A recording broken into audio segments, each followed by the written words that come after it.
علیکم ورحمۃ اللہ وبرکاتہ۔ امام جعفر صادق رحمۃ اللہ تعالیٰ علیہ یا پھر رضی اللہ تعالیٰ عنہ ایک مرتبہ امام ابو حنیفہ نور اللہ مرکزہ رحمۃ اللہ تعالیٰ علیہ سے پوچھنے لگے کہ اے نعمان بن ثابت، بات یہ ہے کہ تو میرے نانا کی شریعت کے خلاف فتویٰ دیتا ہے اور قیاس کرتا ہے۔ کہا کہ نہیں، ایسا تو ہرگز نہیں ہے۔ انہوں نے کچھ سوال کیے امام جعفر صادق رحمۃ اللہ تعالیٰ علیہ سے، کہا کہ حضرت یہ بتائیں کہ پیشاب زیادہ پلید ہے یا پھر منی؟ ایک بات یہ پوچھی اور کہا کہ امام جعفر صادق رحمۃ اللہ تعالیٰ علیہ نے فرمایا کہ زیادہ پلید جو ہے وہ پیشاب ہے۔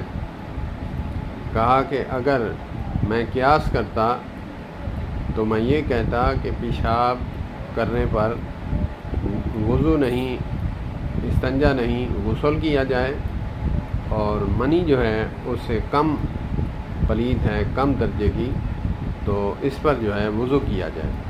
لیکن شریعت نے جو حکم دیا ہے میں اسی بات کو مانتا ہوں، اس کے پیچھے چلتا ہوں، اس پر ہی فتویٰ دیتا ہوں۔ حضرت بات یہ ہے کہ آپ نے میرے بارے میں سنا ہے، اگر مجھے سن لیتے تو یہ اشکال ہی پیدا نہ ہوتا۔ اسی جملے کو لے کر مولانا محمد الیاس گمان حفظہ اللہ تعالیٰ نے بھی قیمتی جملہ کہا، جو ہمارے بارے میں سنتے ہیں ان کا تاثر کچھ اور ہوتا ہے، اور جو ہمیں سنتے ہیں ان کا تاثر کچھ اور ہوتا ہے۔ اسی بات کا مصداق میں خود ہوں۔ جب میں ان کے بارے میں سنتا تھا اپنے علماء سے، میرے تاثرات کچھ اور تھے۔ جب میں نے انہیں سننا شروع کیا، اب تاثرات کچھ اور ہیں۔